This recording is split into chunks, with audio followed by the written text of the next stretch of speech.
आज हम देखते हैं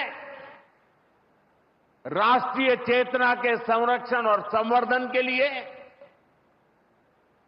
जो विचार बीज 100 साल पहले बोला गया, वो महान वटवृक्ष के रूप में आज दुनिया के सामने है। सिद्धांत और आदर्श इस वटवृक्ष को ऊंचाई देते हैं। लाखों करोड़ों स्वयंसेवक इसकी टहनी, ये कोई साधारण वटवृक्ष नहीं, राष्ट्रीय स्वयंसेवक संघ भारत की अमर संस्कृति का आधुनिक अक्षय वट है। ये अक्षय वट आज भारतीय संस्कृति को, हमारे राष्ट्र की चेतना को निरंतर ऊर्जावान बना रहा है। साथियों, आज जब हम माधव नेत्रालय के नए परिसर का काम शुरू कर रहे हैं, तो दृष्टि की बात स्वाभाविक है।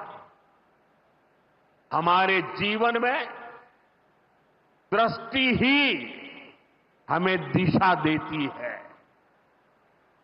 इसलिए वेदों में भी कामना की गई है, पश्चिम शरदः शतम्, अर्थात हम 100 वर्ष तक देखें।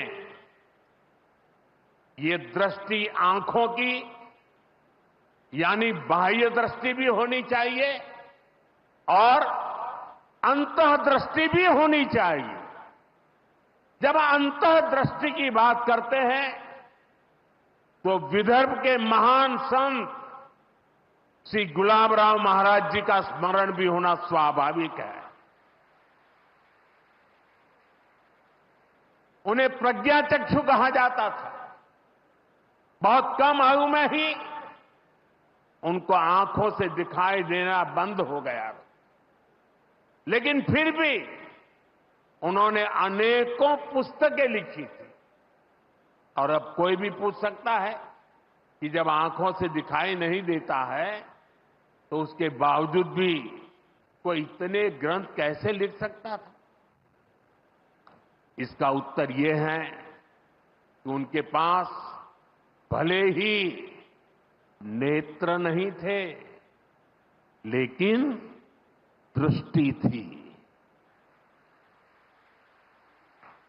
ये दृष्टि बोध से आती है, विवेक से प्रकट होती है। ये दृष्टि व्यक्ति के साथ ही समाज की भी को भी बहुत शक्ति देती है।